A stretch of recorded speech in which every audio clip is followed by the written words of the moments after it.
So oddly enough, after talking about the sugar diet for the past few days and pointing out how it's basically going to lead to metabolic syndrome, diabetes, and all sorts of other digestive and metabolic conditions.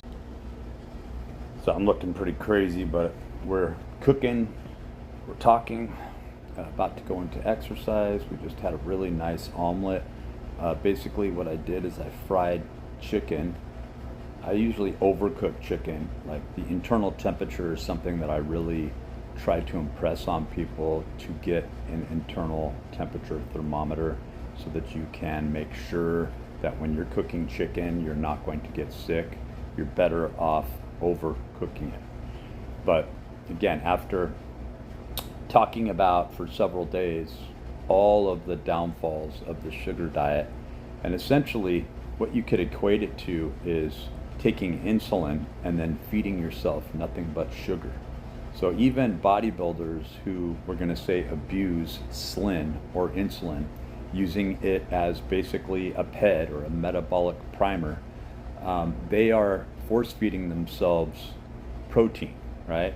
So this really, a lot of this comes from the Death Wish diet. The Dan Duquesne diet it's also been known, where theoretically, if you were to hook yourself up to an IV and you were to be able to precisely keep track of these huge insulin spikes, and throughout a given time period, but there is no time period, it's basically this open-ended muscle metabolizing concept that really has a lot of theoretical breakdowns where it just wouldn't hold true in a real world situation.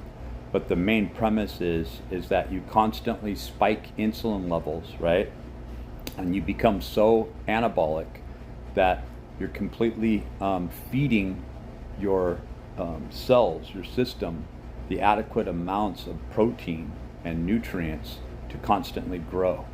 So this is kind of the premise for this whole smelly bell, ridiculous diet from somebody who knows nothing about dieting, knows nothing about nutrition, knows nothing about the science or the metabolism, and is in fact pretty much just doing this sort of what's known through the bodybuilding community is like these dextrose pumps, where it's usually something that a more amateur bodybuilder will get into, and people who become more avid and scripted, they begin to realize that it's better to kind of teeter on from one sugar to the other to stay metabolically flexible, and nobody has to go that cheap in order to get a cheap pump for cheap thrills like that.